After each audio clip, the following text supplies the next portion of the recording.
running down the street. It looked like some trainee cats running from Mr. Two-Gun Pete.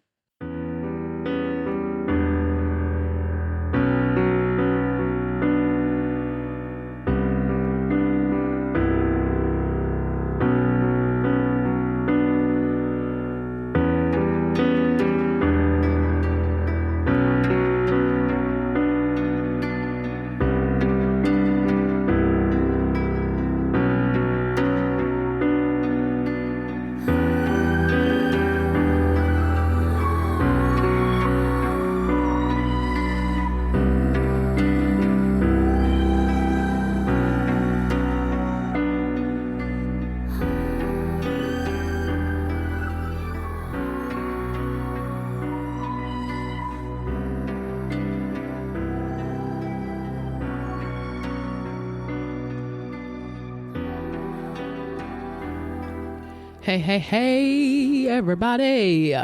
Yeah. Hi, did you all have a loverly new year? I hope you did. I really do. I did. It was lovely. I went to a really cool New Year gathering and,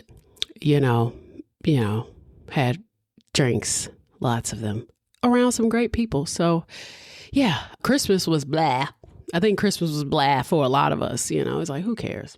I'm sorry. Until we get this asshole out of office, I'm not going to feel comfortable about spending a bunch of money. I spend enough trying to live. And so I'm not really looking forward to adding to my expensive by buying people who already have a bunch of shit gifts. I mean, that's just how I feel about it. And yeah, so I didn't really celebrate Christmas outside of like Christmas style events. So jazz clubs, restaurants. I will always love Christmas. The Festivus is just chef's kiss. But, this year was just kind of whatever. So I spent a great deal of the week playing Nancy Drew, and I shifted to Sims at some point.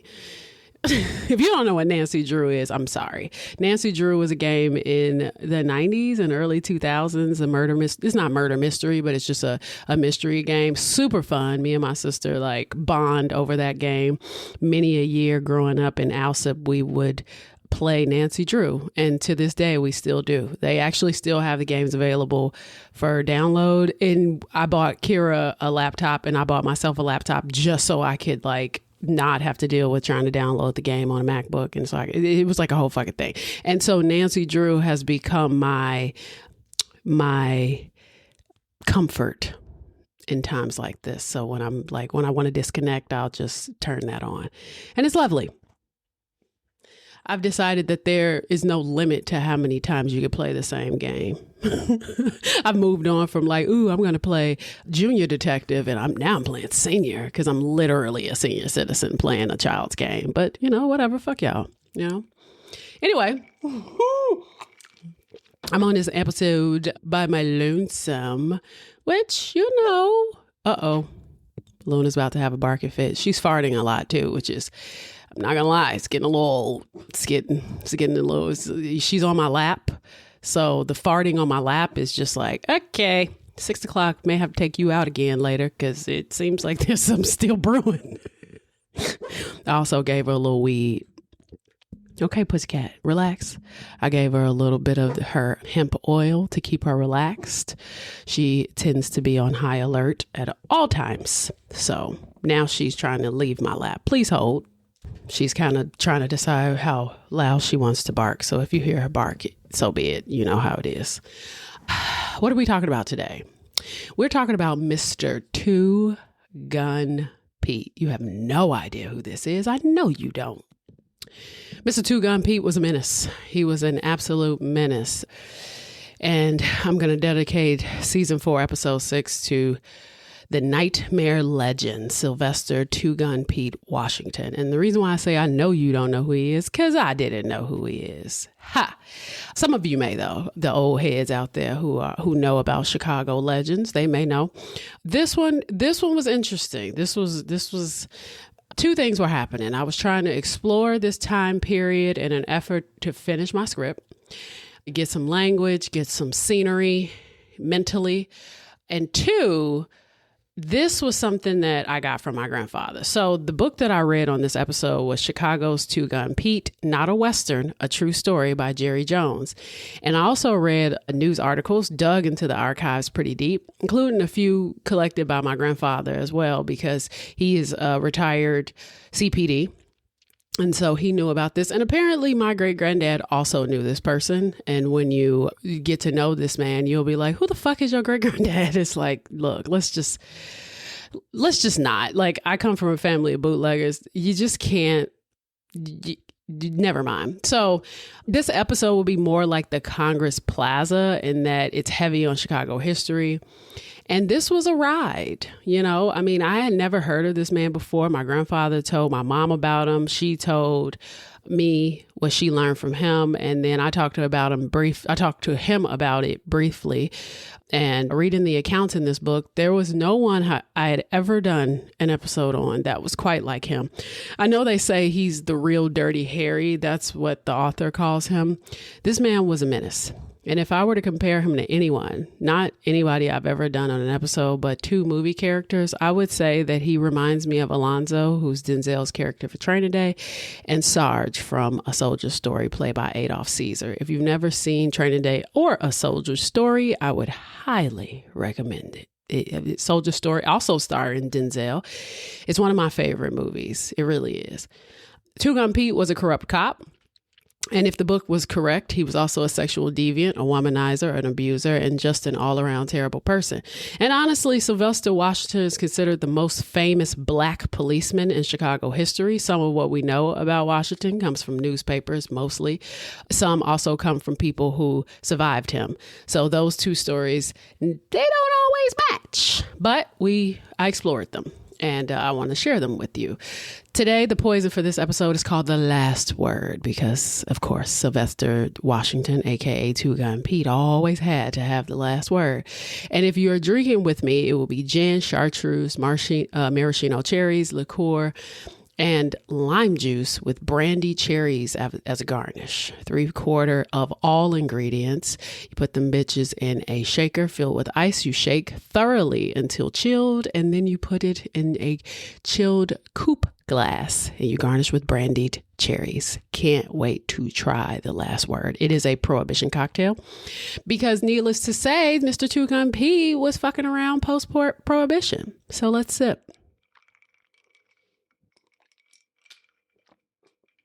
My dog disappeared. My mom's not here, so hopefully she's asleep and not somewhere shitting. My dog doesn't use the bathroom in the house, but the way she was just farting, I'm like, yeah.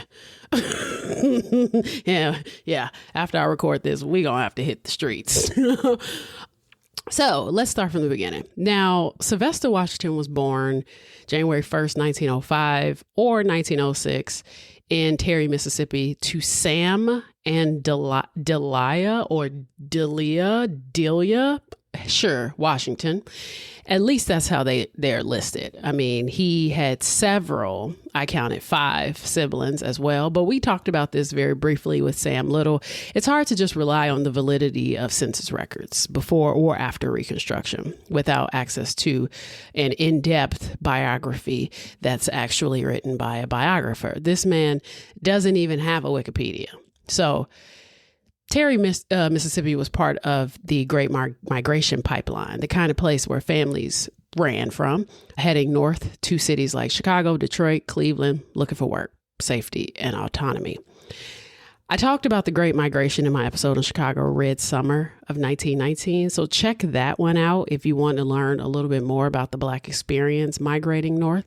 But Terry was a small, rural, and historically Black town shaped by sharecropping, i.e. segregation, and limited options. It sits just south of Jackson, but to truly find work, Black folks felt like they had to leave. So they did. And Washington arrived in Chicago in 1920 at the age of 14. And eventually his job around 1930 was listed as a clerk because upon arriving in Chicago, he was teaching, quote, country Negroes how to adjust to city life. Now, this process was also mentioned in my Red Summer episode. Black folks would post up at rail stations and bus stations to usher newly arriving Black folks into the city. It was kind of a shell shock for a lot of them. They were like, yo, where am I? What is happening? You go from plantation, small main streets to full on bustling city with, cars everywhere and large buildings bigger than they've ever seen. So they kind of needed people to help them navigate the cultural shift into city life. On top of that, the do's and don'ts, basically that racism still exists, is just a little hidden. And these are the things that you need to do, how you need to act to kind of quickly assimilate. So that's kind of what his job was back then. Now, it seems that he may have married in 1923 to Rosie Washington, who was 16. He was 17. Now, this would be his first marriage. He would beat her a lot. And, it's not a newsflash. I feel like most marriages had abuse back then, but they eventually had 4 children. And we don't know much about her or how the marriage went. Washington would bounce around from, doing odd jobs, including working at the Union Stockyards, which I also talked about in Red Summer of 1919, which he hated because, according to this quote in this book, he said, I got tired of knocking cows in the head. So I said to myself one day, shit, these poor cows haven't done nothing to deserve me knocking them in the head. Why not get a job knocking some of these wrongdoing motherfuckers in the head? Them's the ones that need it most. This is the best job a man could have. But now sometimes I wonder why I took it. And by 1933, he became a Chicago Police Department police officer with a vow to make the streets safe. He worked out of the Wabash station. Now, at the time, there were a handful of Black officers, and he was, of course, dispatched to the south side of Chicago, particularly Bronzeville, the 5th District.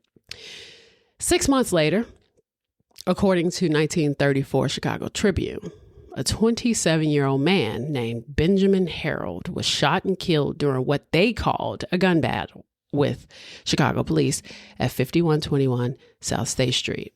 Now, the officer was Sylvester Washington. This was just after 6 months on the force.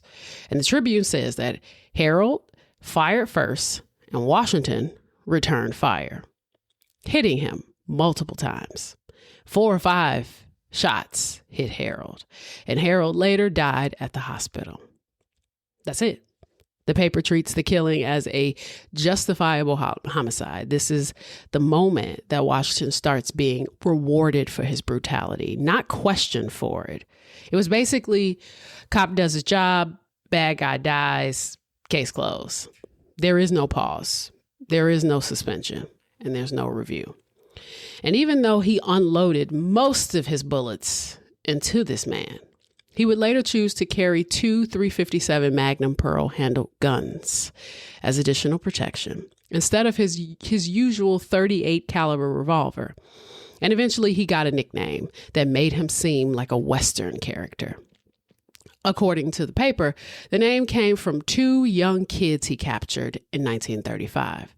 Now, Washington said the nickname came from Dan Burley, a writer for the New York Age, back in 1936, when Burley was isn't it weird when you just be making up words? Because that's not that word. It's like, why did I say that? I've also had a drink or two. When Burley was also working with the Chicago Defender, and Burley wrote a story about Washington, quote, cleaning up 58th Street, rounding up drunks, prostitutes, pimps, and thugs. And in the piece, Burley compared him to Buffalo Bill, Two Gun Carter, and Wild Bill Hickok, all rolled into one. And that's when Burley slapped the name Two Gun Pete on him. Washington said the nickname stuck, even though he claimed he never really liked it. Now, when asked if he ever actually used the second gun, Washington said no and claimed he never had to. But once he strapped it to his hip, He said he became the first uniformed police officer in Chicago history to carry 2 guns, not just any guns either, 357 magnums, which he proudly described as the most powerful handguns ever made at the time. Now, I just want to say this. Sip. When I took my gun training for my concealed carry, Dirty Harry Jr. was next to me at the range, and he was shooting a 357 Magnum. And they don't play when they call that a cannon, because as a person who has never been to a gun range and who is a novice at best, who's learning how to shoot a Walther PDP, right? Quick, 9mm, nothing complicated, nothing crazy. Pretty silent, in my opinion. Loud, but still way more quiet than a 357. And the recoil of a 357 is crazy work. Anybody who's willing to use a revolver is like, you must have anger in you. Like when I went to the gun range, I remember thinking the scariest part is the energy transfer after you shoot, right? There's a transfer of energy that to me was so powerful that every time I shot, I had to take a minute because I was like, what is this? It's too much power, which is the reason why I'm vehemently for gun laws, sensible gun laws, because the power that you get from shooting, and I wasn't getting it. I was fearful of it. It was too strong. It was too intense. Like my uncle's girlfriend, who was also at the range with me, literally was like frazzled. One, because she's a healthcare worker. She spends most of her time keeping people alive, right? So the idea that, we're not hunters, right? Like we know we're not going to be shooting duck. We're ultimately learning these guns to defend ourselves. And to think that, especially she being a person who's, had to deal with gunshot wounds and things like that, you very quickly realize, I'm holding something that could change my life and the person I shoot their lives at any moment, right? Like this can go south at any moment. And I think in addition to the power of the gun itself, what the gun symbolizes makes it an all around different experience, which is why I feel like when people are all willy-nilly with guns, especially having done it and was like, it's fun in a way as far as the targets and things like that. But shit, I used to like duck hunt. So like it's fun in a way. But at the same time, there is something about it that is just like, nobody should just have open access to this shit. I'm sorry. And not to get political, but if you think about how many guns we have available right now, we could probably, and not we, I mean y'all, because y'all should do that. We could probably overthrow the government. But the people who really do have the guns are the ones who like this shit, which I think is part of the problem. They were willing to poop on what's her name's desk and like hang Mike Pence, but nobody was stupid enough to bring a rifle. That's for sure. So I think it's just, I think there were a few people that were stupid enough to bring a rifle.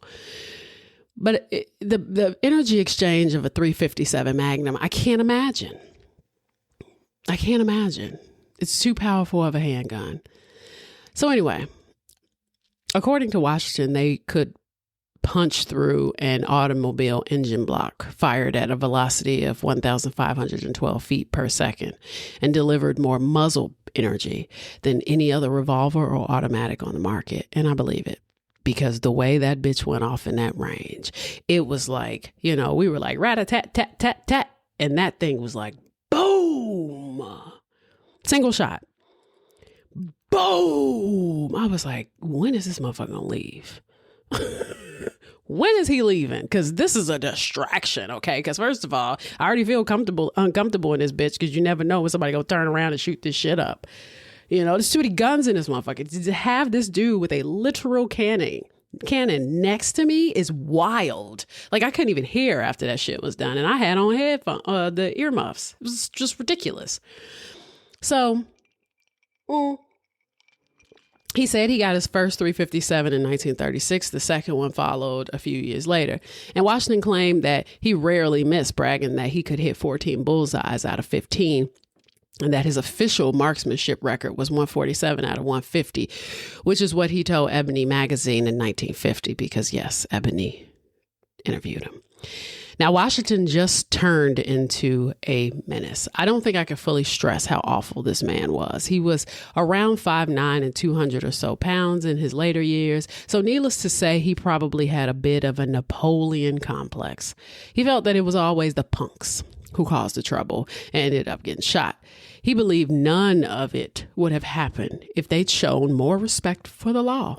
But as he put it, what can you expect? Discipline, he felt, starts at home, not on the street. And what people learn in the streets, he said, is simply the consequence of what happens to them at home. But he believed every person is born with a mission that only they can fulfill. That belief, he said, answered everything for him. Someone had to clean up what he called the dirt haunting Black communities. And since he had taken the oath of a police officer, he decided the job was his. In his mind, it was his mission to make punks, prostitutes, and thugs pay their dues. Now, Washington's famous line was, "Any motherfucker pulls a gun on me, the groundhog will be his mailman." And later he was interviewed by a reporter. When asked directly, Washington said he wanted to be clear. He did not want anyone thinking that he was some madman killing for fun. Every person he shot and killed, he said, needed to be killed because they were either trying to kill him or an innocent person. And when the reporter asked whether the people he killed were all black, Washington stopped him and turned the question around. He asked the reporter who he wrote for. And when the reporter said a black newspaper, Washington asked who he mostly wrote about. The reporter said, "My people." And Washington then asked if the reporter himself was black. And the reporter said, "Well, you can see that I'm black." And Washington felt that the question was no more unfair than the one the reporter had just asked. He pointed out that he worked in an all-black community surrounded by black people and said that the only time you saw white was when it snowed. Of course, the people involved were black. And he said it would not have mattered if they were white. Wrong was wrong. If someone pulled a gun on him, he said, he was going to kill him. Now, Washington said he was aware of what people wrote about him. Some claimed he had killed more than 15 black teenagers, and others said that he notched his gun after every killing. Kind of wrong. It was more so that he kept the bullet fragments in a box behind his bar, but we'll discuss that later. He dismissed it, saying the public always seemed to know more about his life than he did. Off the record, he admitted the number might be 11, or it might be more. He explained that when you are alone on the street and someone sticks a gun in your face with the hammer cocked, there is no time to think. You do not debate. You do not negotiate. The only thought running through your mind, he said, is how to kill them before they kill you. And he believed in protecting himself first, because if he did not, no one else would. He framed it as protection of the community he had sworn to serve. And Washington insisted his job was never to understand the reasons for crime. His job was to apprehend criminals and bring them to justice. He described the work as difficult, relentless, and dangerous, but said he wasn't worried about it because he believed the community depended on him to keep criminals on the run. And when asked what his district was, Washington said anyone who had ever worked in the old Fillmore district, which is around West Fillmore Street, primarily near Northwest Side neighborhood. It's actually around like Little Italy and University of Illinois, of Chicago, that is, UIC. Anybody who worked at the old Fillmore district could answer that. But he said from 29th Street to 58th Street, the work was brutal and unpredictable. Every day brought something new. That, he claimed, was exactly why he was assigned there. He said he knew what people said behind his back, that if he could not clean up the streets, no one could. And Washington admitted that he learned something early on. Playing crazy could be useful. Nobody wanted to bother someone that they thought was truly dangerous. And he acknowledged there were moments he felt unsteady, walking alone through what he claimed was the devil's playground. But it was his beat and his responsibility. He said it was the best job he had ever had in Chicago. Quote, I tell you one thing, it was a damn sight better than knocking them cows in the head. Washington saw himself as a necessary force. He wasn't a reckless killer. And in his mind, every shooting was justified. He believed he was reacting. He wasn't initiating. If someone pulled a gun, the calculation was immediate. Kill or be killed. And this is honestly what I think most police officers think. You know, I mean, there are the racist ones, you know, for sure, because I think we know that policing has become the slow cousin of the KKK. That's probably harsh, but at the same time, the fraternity, the brotherhood that they've created, the bond is very similar to the military. Having discussions with my grandfather about policing, knowing about his commendations and the experiences and some of the cases that he was involved in. And you all know that I love to make something make sense. And when a person has been through what police officers go through, it's hard to say that we understand Tony Montana or we understand a gang, or, we understand all of those things without understanding what cops actually go through. I've talked about this before, in that, when I do my research and some of them are just so desensitized by everything that they've experienced, but also the fact that a lot of these people walk into the situation having no idea of what just transpired. And it can be the worst thing you've ever seen in your life. Or it can be a day where it's just something slight. Generally, I feel like there is a lingering resentment to the fact that people call you only when there's a problem. Me and my mom had this conversation about doctors, right? The preventative care is one thing, but there is a certain level of, there's a wall emotionally that you have to put up, knowing that at any moment that preventative can turn into a diagnosis of something. And two, to have to follow a person through the diagnosis, the treatment, telling them they only got a certain amount of time to live. You have to callous the spirit for that. And I think that's what a lot of these cops do. They callous the spirit. They put themselves in the position of being able to handle everything because it's their job. I think most cops start with the expectation of being good cops. And when they get out there and they realize that the work far surpasses anything that they can accomplish, they submit to it. If that makes sense. In their own way, they submit to it. Because sometimes and I would say a great deal of the time, being a cop and being a good cop is hard in a corrupt system. Being a good cop and not accidentally doing something in the trenches and becoming a bad cop is too easy to fall into. You know?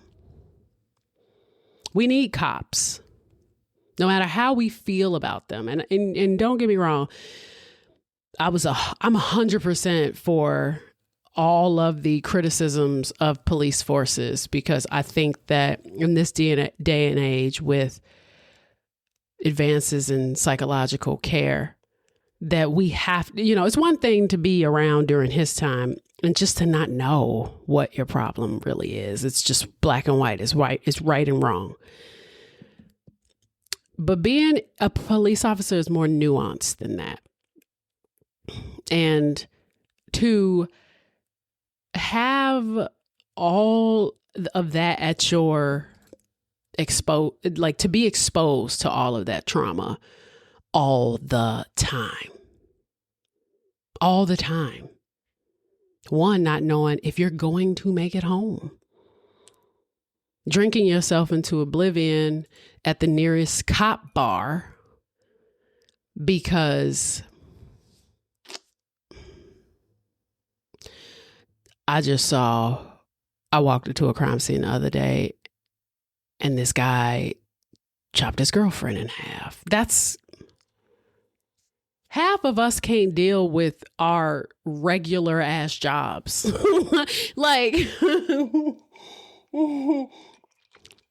There's some janitor somewhere ready to fucking jump over a bridge if he has to clean up another person's vomit, right? I hope this makes sense later, but there are a lot of things at stake for them that I don't always think that we extend the grace. Now, I will say, with all of that being said, they're corrupt as shit a great deal of the time. What's the point of you being on the force if you're going to ultimately also be a piece of shit that's going to just allow crime to run rampant as long as your palms are greased or as long as you get your pension? It's just, the integrity kind of goes out the window, and it seems to be something that's just very, very, very easy to do for them. Because again, I think you get out there and at some point you're just like, this is a battle I ain't gonna win. This is much bigger than, and then you got to remember the things they know from the political standpoint of what the city is willing to do, what the state is willing to do. The shit flows from the top. If they see that all of these politicians are capitalizing off of crime, the fuck am I out here risking my life for?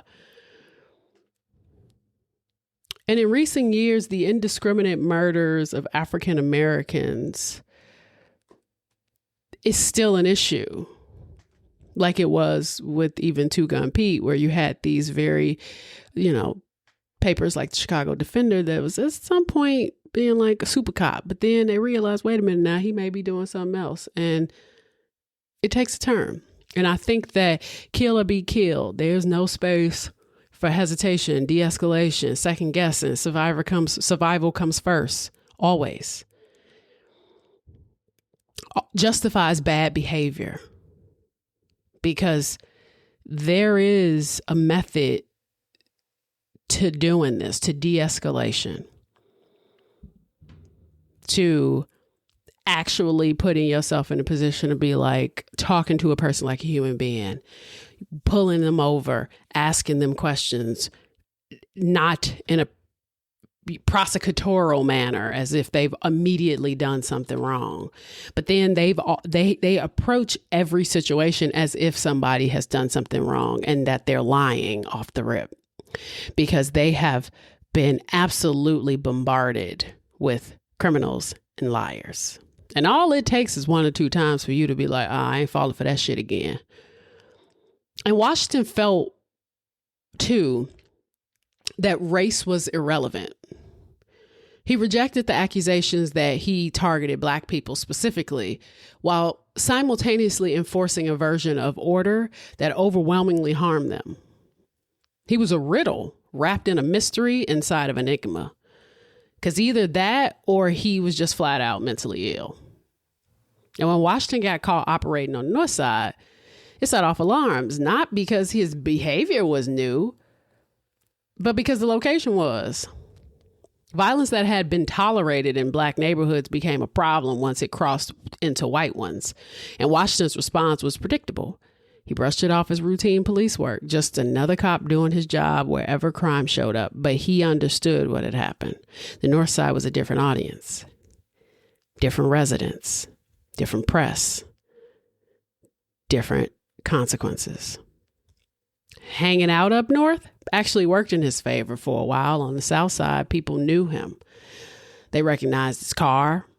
They warned each other of his arrival. They wrote letters. There was one there was one moment in the book where he would walk into a bar and they would play a particular song, and that would mean that Two Gun Pete was coming. It's almost like Omar from The Wire. Omar coming, you know? Complaints followed him. And on the North Side, he didn't carry that history. To people up north, he wasn't just another officer. He was a nigga. And often dealt with being told to take his Black ass back south, even when he was helping people.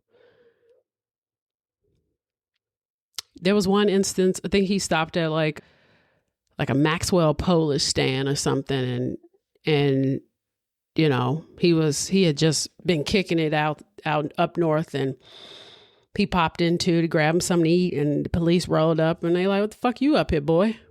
What are you doing up here?" Because I think what it was is he had intercepted a robbery, even though he was in plain clothes. And the police were kind of like, yeah, don't bring that shit up here. Like, we got this. We don't need this.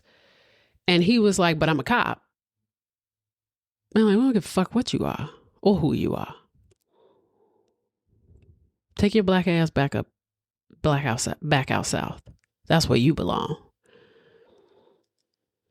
And part of me wonders, and the reason why I make the comparison to Soldier Story, because we all know Training Day for the most part, but if you don't know Soldier Story, Adolf Caesar plays Sarge. And Sarge has an internal hatred due to his experience in the military, where he violently wants Black people to get their shit together, to the point that he's brutal against his own people. He wants them to get their shit together. And he knows that the white man will not accept us if we don't behave in the ways that they want us to. And what Sarge eventually learns, and it's kind of a very pivotal point in the movie, is that they're still going to hate you. They're still going to hate you. You can assimilate, you can do things to your hair. You may even get the paycheck at some point, but they're still going to fucking hate you. If they're inherently and seriously racist, they're still going to fucking have a problem with you. Doesn't matter how much you assimilate. You do something that's a little off balance, the racism's going to come out. Brutality against Black civilians in Black neighborhoods was so normalized. And the same conduct up north risked attracting attention from people with power, from aldermen to the news editors. So Washington adjusted. Less shooting, more intimidation. Let the reputation do the work. And let's be honest, Washington liked the visibility. He liked the Cadillac. He liked the tailored suits. He liked cruising up north, letting him perform authority without any pushback. It fed into his ego. I can operate in this space. But at the end of the day, he was still a nigga.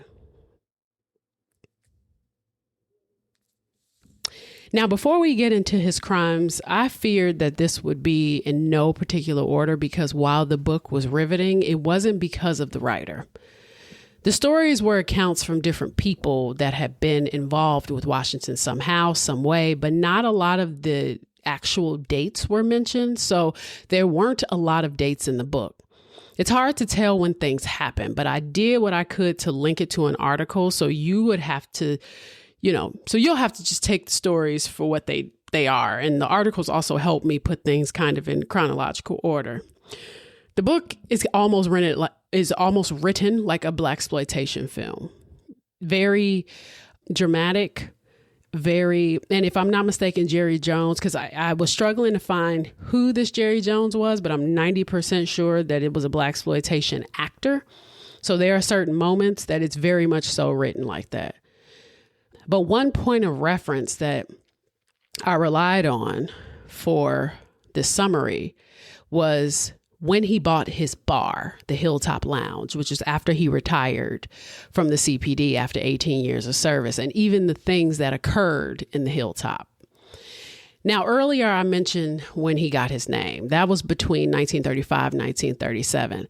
And according to the book, Washington was promoted to sergeant in 1938. But according to the Chicago Tribune in 1971, he was promoted to detective in 1942. Now, a sergeant can do detective duties, but let's be honest, you don't move from sergeant to detective. You move from detective to sergeant. Everything else is assignment, not rank. And yes, it is very possible that Washington's sergeant rank was omitted from the papers in 1971 because white newspapers identified black officers simply as policemen. They stripped the titles that conveyed authority, and they avoided language that elevated black men in power. Yes, racism. And yes, that omission fits the pattern of how black authority figures were routinely diminished in mainstream coverage. So when newspapers called Washington just a policeman, they were deciding how much authority a black man was allowed to have in print. So moving on, we'll continue with his second wife. Lorraine Brown. She met Washington in 1939 in Club DeLisa on 55th Street. Club DeLisa was a high-end nightclub, casino-style room, live entertainment venue owned by 4 Italian brothers, the DeLisas. At a time when segregation kept black performers out of white venues, the DeLisa flipped the script. It booked top-tier black talent and paid them well. We're talking major jazz, blues, big band acts performed there, including artists who were already national names. And when Washington's car pulled up outside Club DeLisa, crowds moved. They partied like the Red Sea. It was one of his off-duty spots. He used to also hang out at this place called the Rum Boogie, which was also on 55th Street. Pete didn't have to fire a shot on 55th Street. The street already knew what he was capable of. This particular night, he met Lorraine Brown.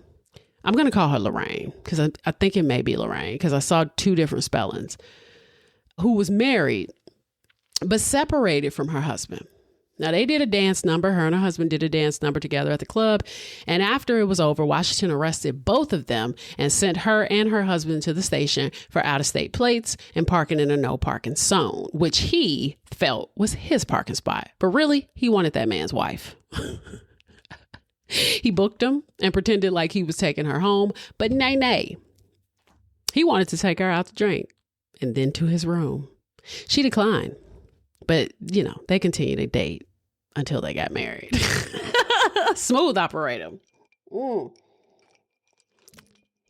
Unfortunately, she didn't know he was already married and that he had children until her son learned that his friend's dad was a cop named Two Gun Pete.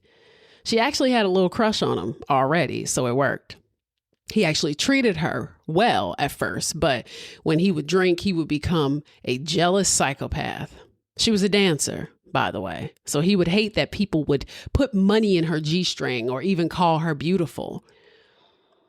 She mentions how Joe Louis had a bit of a crush on her and he would write her notes and things. And he freaked out about he freaked out about that, causing Joe Louis to stop coming to the club. And she felt he was sadistic even, wanting to inflict pain for pleasure, wanting to disrupt for the sake of being disruptive. By 1940, she stopped dancing. She couldn't dance in the clubs anymore because he would just act a complete ass. And Lorraine was doing very well for herself in those days. She was also half owner of another club in Chicago. And after some time, she was embarrassed and wanted out because he was becoming violent. Then she would eventually flee to Denver after he had finally hit her. Lorraine wasn't really the type to tolerate these things. She soon found another boyfriend and planned on marrying him, but she did not because Washington harassed him and his family and threatened to kill them.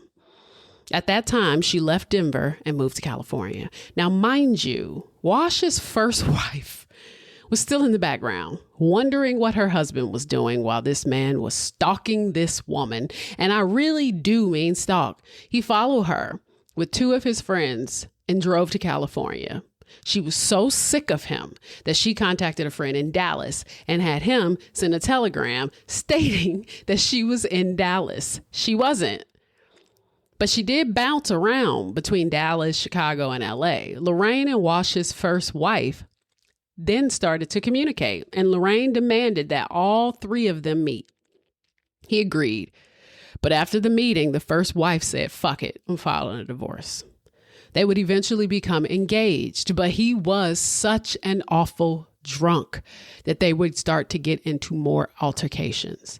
She said that he had issues with his mother, calling her a rotten bitch. And there was one moment where Lorraine had said something foul about his mom, and he was like mad about it, very upset about it for days.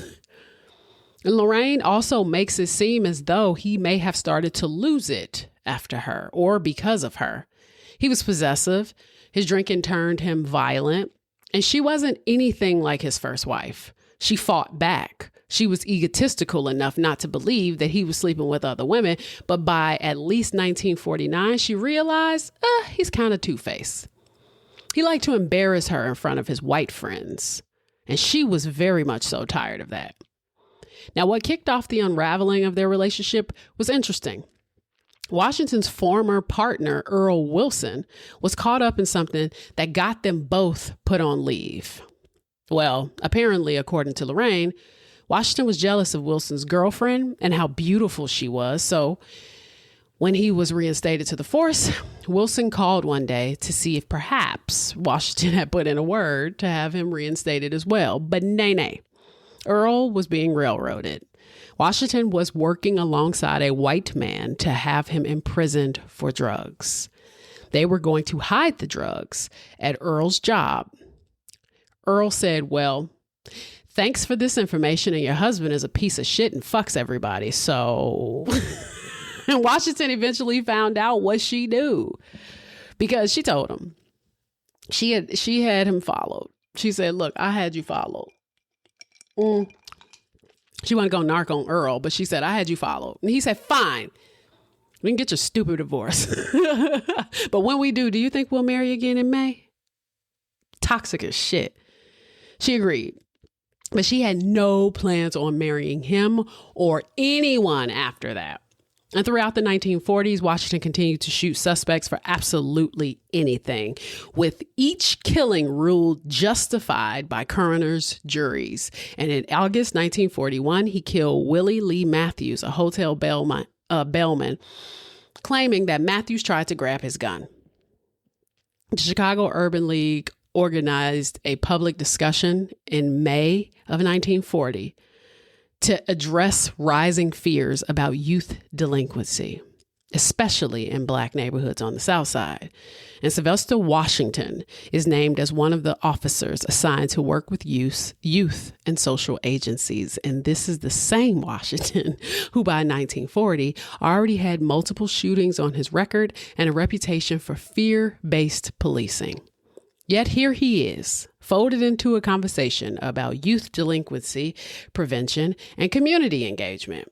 The panel presents police presence as inherently stabilizing, even when those same officers are the source of the instability. Washington's supposed to be the solution? Okay. Well, 4 years later, 1944, Washington shot and killed Errol Washington, a 23-year-old black man outside a fish market on 47th Street. And police accounts claim that Richardson had entered the market to change a $10 bill. He backed away when Washington questioned him and then reached into his pocket. And Washington asserted that Richardson was attempting to draw a .38 caliber revolver, which prompted the shooting. But by December 1944, Washington had already killed 7 people in prior incidences, and Richardson was 8. By the mid-1940s, police officials credited Washington with killing at least 9 men, though Washington later claimed that the number was 11 and eventually 12. And complaints from residents grew. Letters published in the Chicago Defender accusing him of beatings and abuse, but none resulted in disciplinary action. At the same time, Washington became a celebrity cop. He was promoted to detective. He was featured in Life magazine in 1947 and assigned to protect high-profile figures such as Jackie Robinson. In the black press, he was portrayed as fearless and incorruptible, a symbol of authority. But on the streets, many residents experienced him as unpredictable and fucking cruel. About the late 1940s and early 1950s, allegation of corruption followed Washington openly. He was known to raid nightclubs and then return, asking owners for loans. He wore expensive suits. He drove flashy cars. He lived far beyond what his police salary should have allowed, and his authority went pretty much unchecked. He was protected by supervisors who valued the order he imposed over the methods that he used. The ends justified the means. Quote, everybody knew Sylvester Washington, said Rudy Nimitz, a former deputy police superintendent. They knew his car, and the prostitutes would go hide someplace when they saw him. He was something else. When word reached downtown that Two Gun Pete was cruising around in a Cadillac, the department called him in for a hearing because God for fucking bid. You get the man for indiscriminately randomly murdering black civilians. Instead, you're more concerned about this nigga driving around in this Cadillac. Why this nigga got a Cadillac? Now, mind you, why does this nigga got a Cadillac? But you haven't questioned anything else. See, this is the thing that Two Gun Pete would have needed to understand, is that you are a dog that they want to sick onto your own people.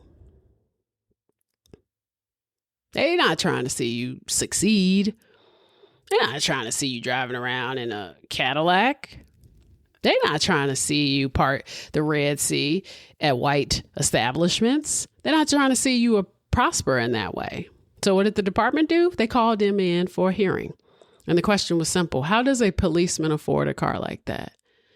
What they didn't know, or pretended not to know, was that the money came from one of Washington's friends, a well-known gambler, because he knew a lot of policy people. His name was Roger Smith. He loaned him the cash to buy it. And Smith eventually took Washington to court over the debt, but the case went nowhere. Washington never paid him back. He went to his grave owing Roger Smith money. And before that, the finance company eventually just stepped in and repossessed the Cadillac anyway. But while Pete had it, he made sure everyone saw him in it. He treated the streets like his personal jurisdiction. He was cruising around like a one-man police force dealing with whatever he decided counted as wrongdoing. Does this sound like Alonzo from Training Day? In 1949, the Chicago Tribune, there was a Southside drug ring selling narcotics to teenagers, kids as young as 14.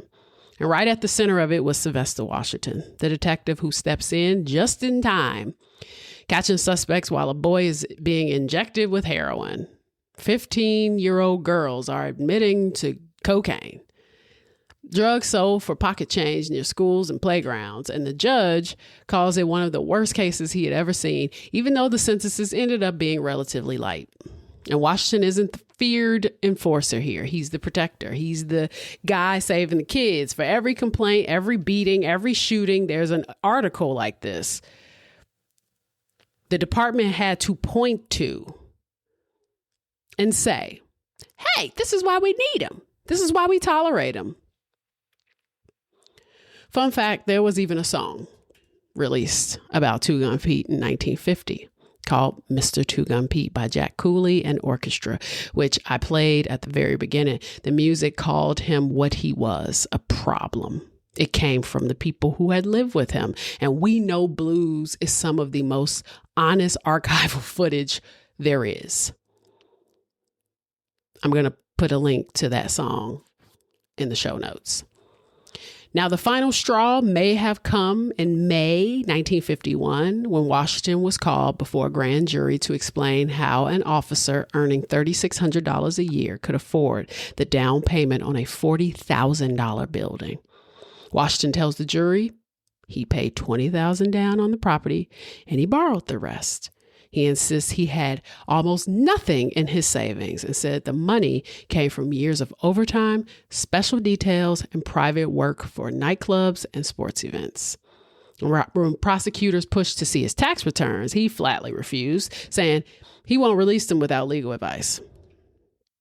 Washington willingly showed the jurors his diamond ring and his guns. When you talk about Costello, you're talking about a hoodlum. I'm a law enforcement officer, the greatest. At this time, the jury is investigating corruption inside the police department, and Washington is one of 5 officers questioned that day. Others answer freely, but Washington does not. He draws the line. No tax returns, no further explanation. This is when he cracks. This is the first time Washington doesn't control the room. And Washington resigned from the Chicago Police Department after 18 years. He believed he was doing the job nobody else would do. He believed that violence was inevitable and that his role was to deliver it first. Whether that makes him a protector or a predator depends entirely on where you were standing when he came down your street. Now, it seems that after the marriage to Lorraine, she believed that he was jealous of her new house in California. Because he didn't know that in California, you can get a house with good credit. So to prove that he was somebody, he bought a bar in October of 1951, and it was called the Hilltop Lounge. Everything went down at the Hilltop. It was a judge and cop bar, but at this time, he is very much so acting like a pimp.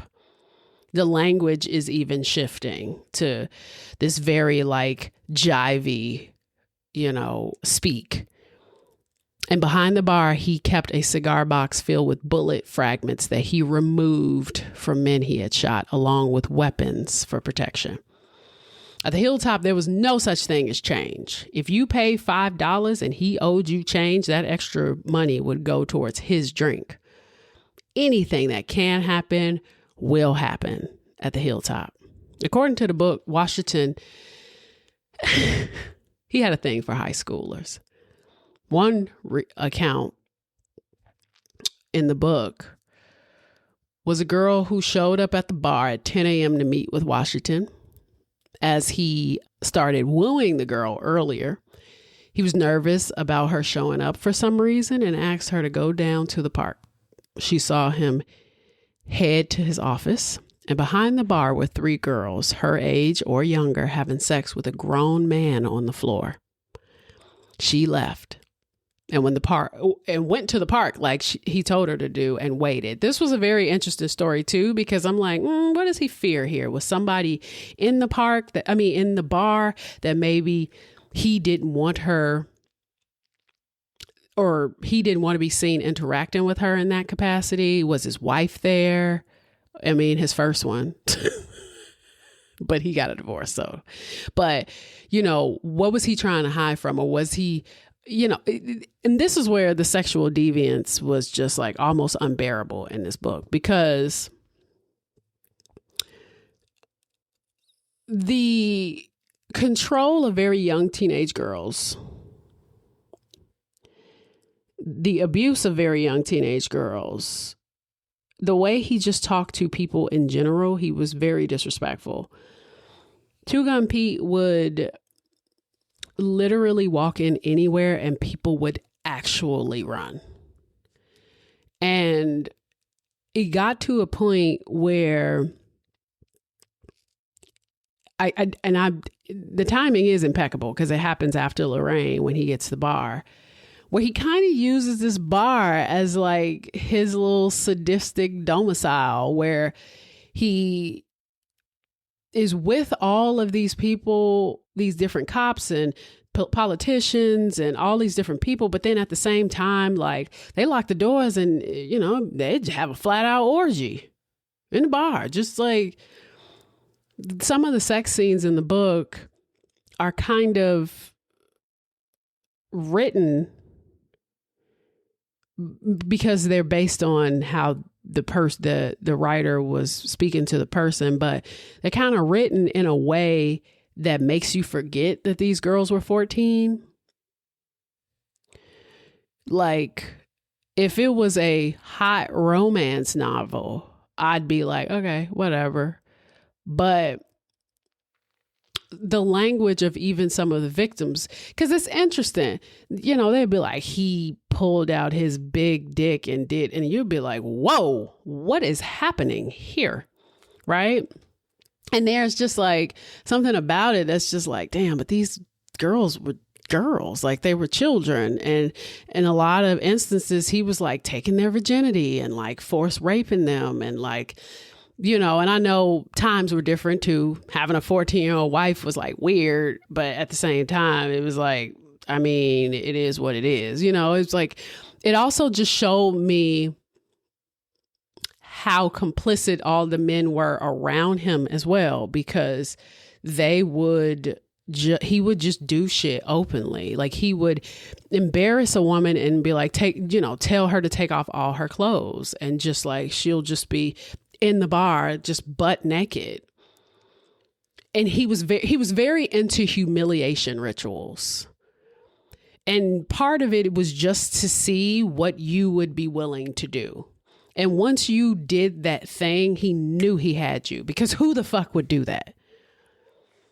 But what he didn't realize, because he didn't fear it, was that people, if you got two guns and you known to be crazy, they probably gonna do what you tell them to do, because they don't know what to expect from you. And the thing about Two Gun Pete is that he was a terror because he would not leave well enough alone. Like, he would do this thing too. This was back when he was a cop, where he would stop in front of a liquor store or a convenience store if he saw people standing outside and shit, and he'd be like, all right, you all get out of here. I'm going to go around the block. And if you still here when I get back, I'm going to fuck you up. That was his vibe. He was so brutal to people who sometimes weren't even doing shit. He was so disrespectful to girls, to boys, to adults, to even grown men. Like, there are instances where he tells grown men, take your clothes off, just to embarrass them, And what's interesting too is some of the women, especially the ones that he was casually sleeping with, not the ones that he was married to, like, knew that he was crazy, but it was like some of like that fun, funky, insane crazy that you're like, oh my God, you're so crazy. And then when he soccer punts you, you're like, oh, wait a minute.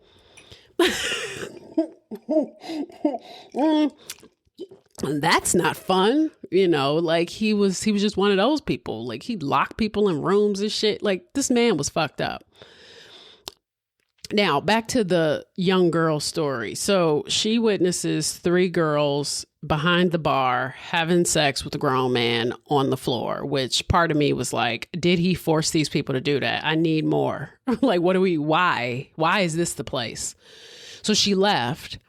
She went to the park and she waited for him. But for some strange reason, she decided to take her clothes off, sunbathe, and publicly masturbate. I read this part twice.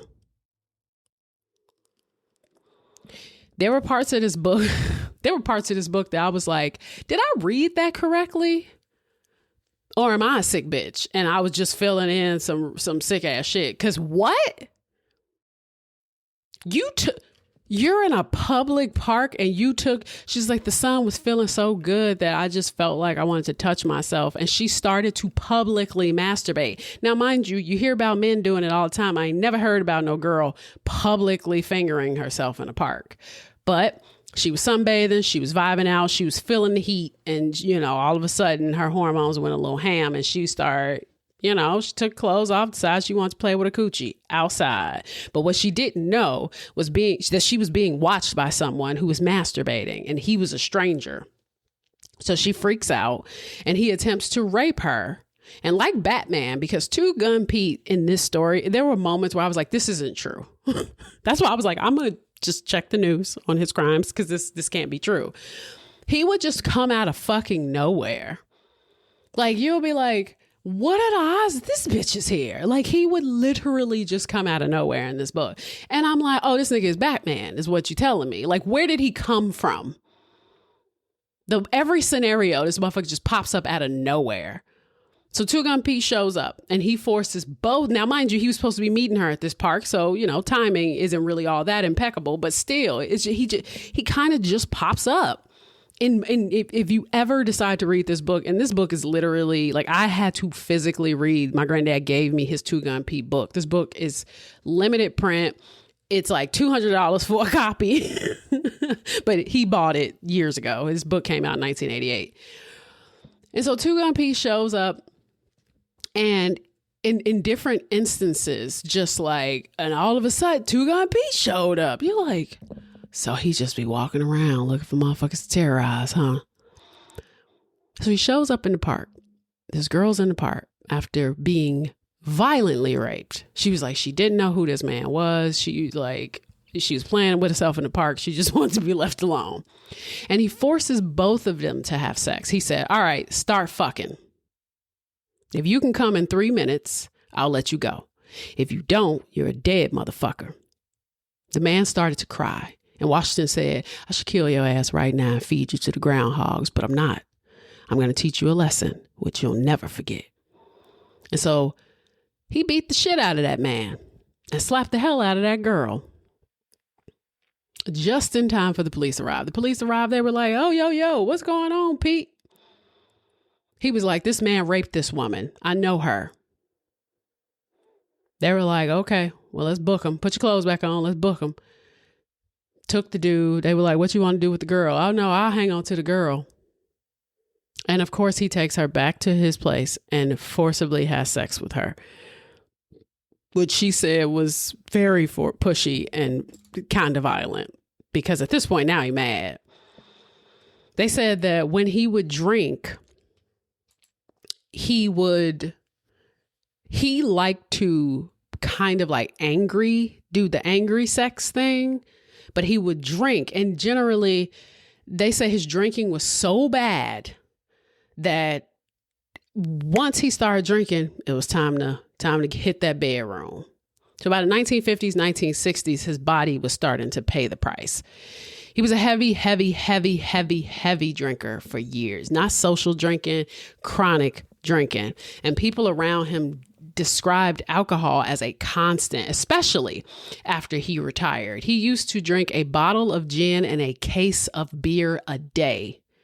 He'd also drink beer with an egg in it, which is called the prairie oyster with beer. Never heard of it, because I wouldn't. I don't drink beer anymore. But you crack a raw egg into a glass of beer and you drink it. And you're supposed to usually do it in one go. And so he would like be at the bar, they get a pitcher of beer, and he'd bet dudes like crack the egg in it and just glug it. Apparently, this was common in the mid 20th century among laborers, cops, dock workers, stockyard guys. So he probably picked it up at the stockyard. But old school, this was more like an old school toughness test in the bars. But it was also kind of working class protein when food was low. Because, you know, I talked about this in the Red Summer of 1919 when the Irish and black folk and shit like that, when saloons became popping. This was before the age of speakeasy.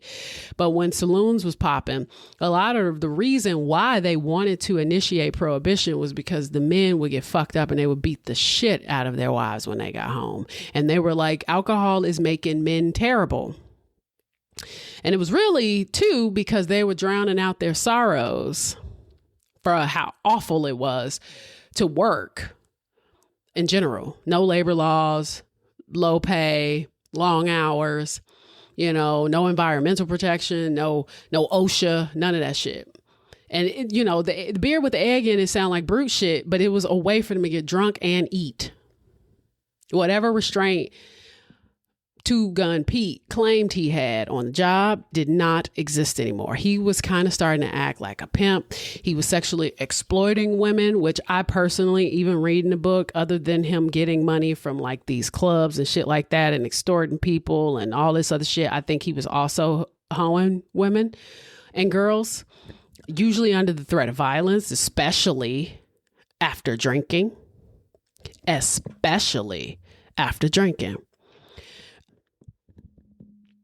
By 1963, he meets 14-year-old Rosalind, forcibly rapes her, and secretly marries her when she was 16 years old. Like, say what now? Like, what?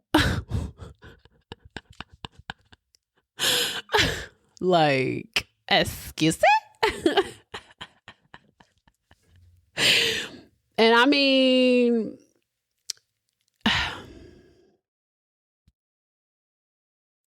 I want to say sign of the times, but what?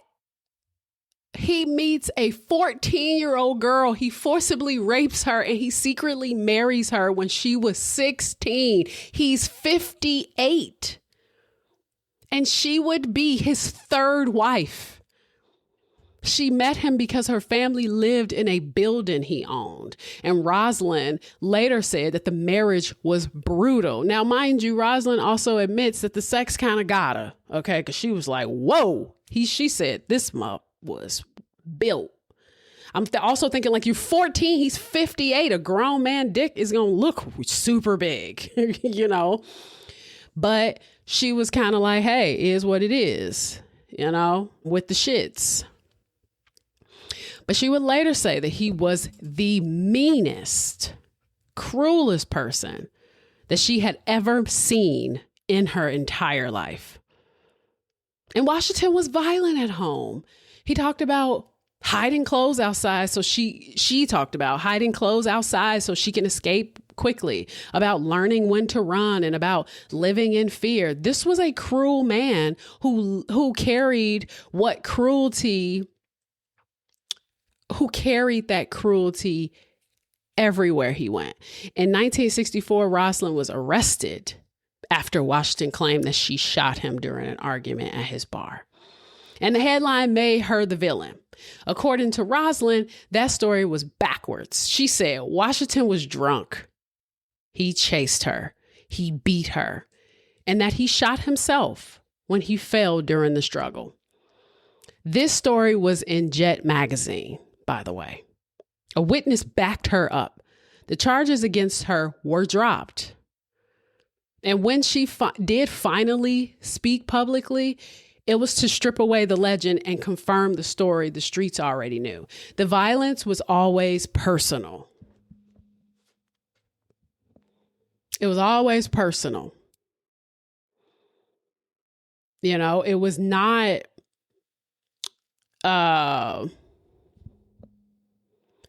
It didn't just mean, oh, I'm on these streets and sometimes I got to be violent because it's violent. It's real out here. I got to do all the things. Be for real. Be for real. That's not what this is. That's not what this is at all. This is you, like, legitimately being a piece of shit. A literal piece of shit. Rosalind left Washington in mid-1960s, and whether a formal divorce was finalized isn't clearly documented, but the marriage was effectively over after 1964. I'm of the opinion that he never married anyone, because other than the first wife, I couldn't find marriage certificates, but I will say that this marriage in particular, he took this girl to St. Louis and had a cop buddy marry them. So there's that. It's just so anyway, by the time Sylvester Washington landed in the hospital in 1971, the breathing was the tale. His body was shutting down, and even when people attempted to help or take care of him, he was just mean. You know, he was more pitiful. These two women were like, oh, we'll help you clean. We'll help you do X, Y, and Z. And he was just like, get in there and finish my blah, blah, blah. You know, he was a fucking curmudgeon. He had quite literally turned into a curmudgeon. And, you know, it's not really surprising that it went that way. Washington reportedly told visitors at the hospital that he could see the men he had killed dancing at the foot of his bed. Now, whether that was delirium, guilt, or alcohol-related hallucination almost doesn't even matter.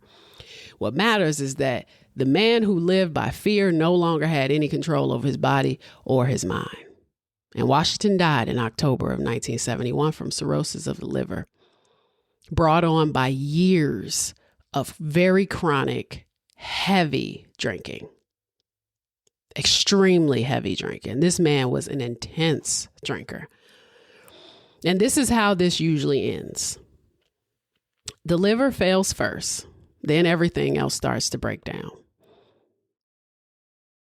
And fluids build up in the body, pressure hits the lungs, breathing gets shallow and labored, and toxins flood the bloodstream and the brain goes with it. So you got confusion, disorientation, hallucinations. And in cases like this, death doesn't arrive all at once.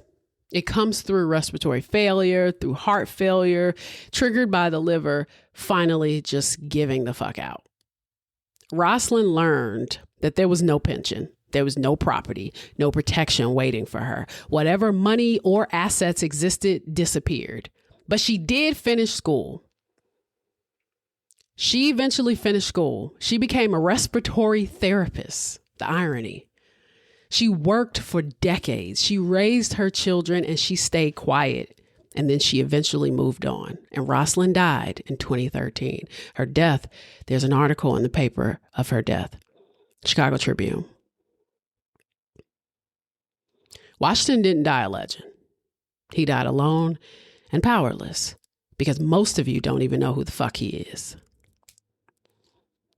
Like, at all. I'm not saying I'm a Chicago fucking historian, but I feel like I be knowing some shit. And I did not know about this man. And of course, I don't know about everybody. You know, I didn't know about everybody. But this is, you know, this is a thing. This is a thing. Every now and again, there's going to be a couple of people in your town that you ain't never heard of. But for him to be considered one of the most famous Black cops in Chicago history, I'm very surprised that I had never heard of him. But then I was like, oh, well, then there's no wiki. You know, there are always like blogs and things like that where people talk about them, but there's no wiki. It's like my mom was like, damn, you acting like a real millennial. You like, there ain't no wiki. This person can't exist if there's no wiki. So I hope you enjoyed this episode on Two Gun Pete. I highly recommend you click the link in the show notes for the full song by Jack Cooley and Orchestra, Mr. Two Gun Pete. It's fun. It's about 2.5 minutes long. The book, again, that I read was Chicago's Two Gun Pete, Not a Western, a True Story by Jerry Jones. I put the link for Goodreads. Maybe you'll find it, but it was a self-published book. So I'd also like to say that, you know, a lot of the stuff that's in this book is from other people's perspective. And so trying to piece a ghost together was hard without, you know, having access to people who in real life, like interviewing people who actually knew him. But I think I did a pretty fair job of trying to get his life together in one solid structure. So anyway, I'm tipsy now. It's Monday. I'm tired. And I will see you all in 2 weeks. I keep saying this. I do have a plan on doing more content, you know, but it takes a minute for me to pull the trigger on shit. No pun intended. But yeah, I definitely plan on it. So I'll see you all in 2 weeks for the next episode. And did you all enjoy Sam Little? I hope you did. This episode also made me think about Sam Little a little bit, because they not the same in that Sam Little was a serial killer. But when my granddad first told me about him, Two Gun Pete, my granddad called him a serial killer. Never heard of that black cop who was a serial killer? He never. So meanwhile, I'm thinking that this man was just like, you know, chopping people up and doing all the things, but it's almost worse. It is worse because he was a trusted member. He was supposed to be a trusted member of society that's supposed to protect us. And that is going to always be the issue with police that behave badly. It's the same thing applies if a doctor had did it. If a doctor was indiscriminately killing his patients, you would hold that doctor to the same moral and ethical standard that I think you should hold a police officer. If a firefighter was causing fires, you would be like, that's weird. Aren't you supposed to be the person that protects us from the fire?